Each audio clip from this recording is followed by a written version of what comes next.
Bonjour à tous, bonjour Aurore Berger. Bonjour. Merci d'être avec nous ce matin. En cette journée internationale des droits des femmes, il y aura aujourd'hui de nombreuses manifestations, une principale à Paris, mais aussi dans de nombreuses villes. L'une des principales revendications, l'un des principaux mots d'ordre qui vont être évoqués, c'est la question de l'égalité salariale. On en est encore loin, puisque selon les chiffres de l'INSEE en 2023, l'écart de salaire global entre les femmes et les hommes était encore de 22%. C'est beaucoup. C'est l'écart de revenu global. Ça ne prend pas en compte la question du temps partiel. Quand vous prenez à quantité de travail égale, ça tombe à 13%. Et quand vous prenez vraiment à poste équivalent, à 3%. Ça, c'est le vrai écart absolument inexpliqué, inexplicable. Ça veut dire qu'il y a eu des progrès alors? Ça veut dire qu'il y a des progrès. Ça, c'est ce que l'INSEE dit. Année après année, on progresse. On progresse à mon goût pas suffisamment, mais on progresse. Et il y a 3 facteurs principaux qui expliquent ces écarts. La question du temps partiel. Les femmes sont dans des métiers où elles travaillent beaucoup plus à temps partiel. Il faut comprendre si c'est volontaire, choisi, ou si c'est subi, parce qu'on ne leur propose pas mieux, j'allais dire. La question des filières, parce qu'on voit que les femmes sont sous-représentées dans des filières qui sont des filières d'avenir et à plus haut potentiel, on va dire, de rémunération. La question des métiers scientifiques, des métiers numériques, qui sont des métiers essentiels aussi pour notre souveraineté. Et où les femmes sont moins bien payées? Où les femmes, non, elles sont aussi payées parce qu'elles sont très attendues et très demandées, parce qu'on a des pénuries plutôt de main-d'œuvre. Mais ça veut dire que ça, c'est notre travail dès le plus jeune âge sur comment on lutte contre les stéréotypes pour nos petites filles, pour garantir qu'elles aillent aussi dans ces carrières-là. Et puis le troisième facteur, et le plus important des inégalités, c'est la parentalité. Parce qu'aujourd'hui, être parent, ça pèse sur les femmes, ça pèse sur les mères, ça pèse pas sur les pères. C'est ce que je veux changer, parce qu'il y a la question des congés parentaux. Moi, je souhaite qu'on puisse avoir un congé supplémentaire après les congés maternité et paternité, congé de naissance. Le président de la République avait repris cette idée, cette proposition, et je crois qu'il faut qu'on le fasse. C'est mon rôle en tant que ministre de l'égalité mais de inciter pousser les hommes à prendre ce congé de naissance plus qu'aujourd'hui. Exactement, parce qu'aujourd'hui, le congé paternité, le congé parental, qui existe, il est à la fois très long, très peu indemnisé, et surtout, il n'est pas du tout pris par les pères. Il y a moins de 1% des pères qui l'utilisent contre 14% des mères.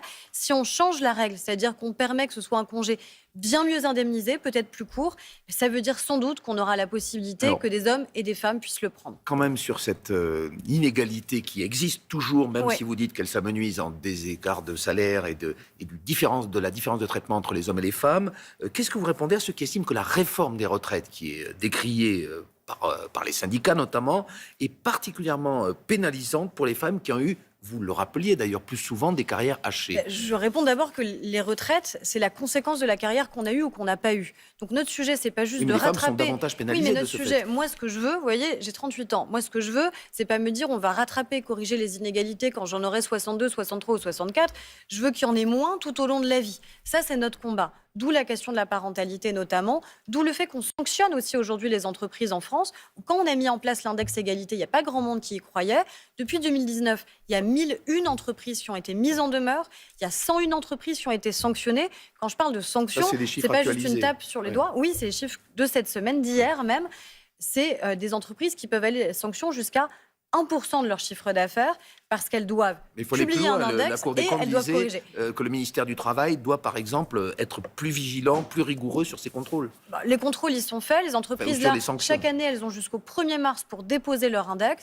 Et on va aller plus loin avec la ministre chargée du Travail, justement, avec Astrid Panosyan-Bouvet, puisqu'on va transposer une loi européenne, une directive européenne, pour garantir plus de transparence à la. Donc, sur tout l'enjeu de l'égalité, c'est tout au long de la vie qu'il faut corriger ces inégalités, notamment, encore une fois, la maternité, la parentalité, qui est insuffisamment prise en compte ou qui est trop pénalisante aujourd'hui pour les femmes. Alors, nous vous recevons aussi aujourd'hui, Aurore Berger, pour la sortie, parce que vous publiez un nouveau livre, votre livre qui s'appelle « Nos combats pour la République ». On va le voir à l'antenne, on va voir la couverture de ce livre, parce que vous évoquez beaucoup de choses, vous évoquez à la fois des propositions, votre parcours.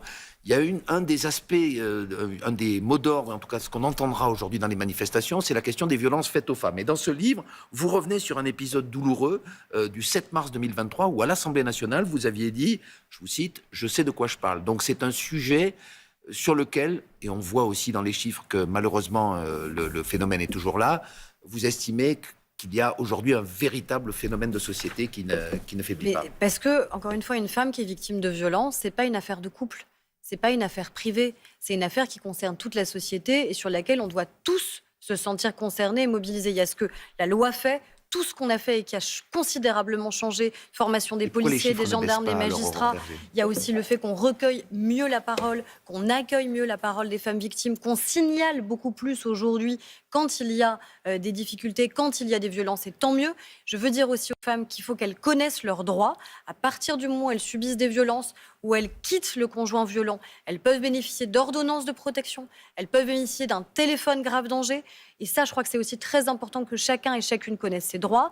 Rappelez le 3919, c'est un numéro pour les victimes et pour les témoins. Un nombre record d'appels en 2024. Et je le dis aussi pour ceux qui nous entendent, qui ne sont peut-être pas victimes, mais qui ont un doute, qui sont témoins et qui ne savent pas comment agir, le 3919, c'est accessible 7 jours sur 7, 24 heures sur 24, c'est aussi pour se faire accompagner. Encore une fois, je le sais trop bien parce que, encore une fois, je le dis, je sais de quoi je parle en effet, mais comme des milliers et des milliers de femmes qui ont eu à le vivre. Encore une fois, parce que finalement, la question se pose. Notre enjeu, c'est surtout d'arriver à en sortir. Tous les moyens de lutte, vous venez de les évoquer, mais ce phénomène, il reste grandissant. C'est un phénomène de société que vous attribuez à quel facteur finalement? Il y a une habitude dans notre société, je trouve, de plus en plus grande à la violence. On s'accommode d'une violence intrinsèque à la société. On ne devrait jamais s'y accommoder. Il y a encore une fois la question de... On met à distance les violences. Ça ne peut pas être chez moi, ça ne peut pas être dans ma famille, ça ne peut pas être dans mon couple, ça ne peut pas... Si, statistiquement, si on connaît, soit on l'a soi-même vécu, subi, soit on connaît quelqu'un qui a eu à subir ça. Et donc, ça veut dire que ça doit concerner encore une fois l'ensemble de la société. Je recevrai aussi, parce que c'est une demande très forte des manifestations, vous le savez, la question d'une loi cadre sur les violences. Je recevrai au mois de mars tous les groupes politiques de l'Assemblée et du Sénat. Ils ont tous donné leur accord pour y participer, pour qu'on y travaille et qu'on voit si on a besoin de cette grande loi cadre. Aurore Bergé, un autre sujet que vous évoquez dans votre livre, la laïcité. Vous prononcez pour une mesure choc, l'interdiction du voile islamique pour les jeunes filles. Pour les petites filles déjà, parce que c'est un phénomène qu'on voit se répandre aujourd'hui dans un certain nombre de nos quartiers et de nos rues. C'est-à-dire vous ne voulez plus que des jeunes filles de moins de 15 ans, je crois? De moins de 15 ans, parce que 15 ans, c'est l'âge où on estime qu'on est libre de consentir. À 7 ans, à 8 ans, à 9 ans, on n'est pas libre de consentir, on n'est pas libre de choisir. On suit les prescriptions qui sont celles de nos parents. C'est normal sur bien des aspects. C'est moins normal quand il s'agit de liberté et d'émancipation. C'est des policiers dans la rue qui vont je pense que c'est déjà dire aux parents que c'est eux les responsables. C'est eux les responsables, encore une fois, parce qu'une petite fille de 7 ans, elle ne va pas librement dans un magasin pour commander un voile islamique. Donc ça veut dire que c'est une prescription des parents. Mais si c'est une jeune fille de 13 ou 14 ans. Oui, enfin, je crois que c'est la même chose, encore une fois. Et l'horizon qu'on veut pour nos enfants, pour tous nos enfants, pour toutes nos petites filles, c'est un horizon de liberté et un horizon d'émancipation. Et l'horizon de liberté et d'émancipation n'est pas qu'on mette en place comme ça des prescriptions sur la tête de nos enfants dès le plus jeune âge, qu'on leur impose de se couvrir les cheveux. Est-ce que c'est forcément imposé? Pardon, excusez-moi de vous couper, mais est-ce qu'il n'y a pas des jeunes filles qui souhaitent, et je pense qu'à 13, enfin je pense, on peut imaginer qu'à 13-14 ans, elles ont déjà un libre arbitre, une volonté de porter le voile islamique. Qu'est-ce que vous faites dans ces cas-là? Qu'est-ce que vous répondez? On peut toujours discuter d'un âge, d'un an ou pas. Moi, ce que je pense, c'est qu'il faut garantir la liberté et garantir l'émancipation. C'est ça le socle qui est le socle de la République. Moi, j'appartiens à une génération pour laquelle la République et la laïcité sont de moins en moins des évidences. Et il faut remettre ces évidences au cœur de notre société. Ça passe aussi par le fait de ne rien laisser passer et de protéger nos enfants, de protéger nos adolescentes. Oui, il y a des initiatives parlementaires qui sont en train d'être prises. Je pense à une proposition de loi de Constance Le Grip, laquelle évidemment je suis très favorable. C'est-à-dire que les parlementaires eux-mêmes veulent qu'on avance sur le sujet, donc allons-y. Merci Aurore Bergé. Je rappelle donc la publication de votre livre, Nos combats pour la République, aux éditions Robert Laffont. Vous êtes toujours ministre de l'égalité femmes-hommes en cette journée et de la lutte contre les discriminations. Et c'est la suite de Télématin. Bonne journée. Merci beaucoup. Et c'était les 4 V d'Aurore.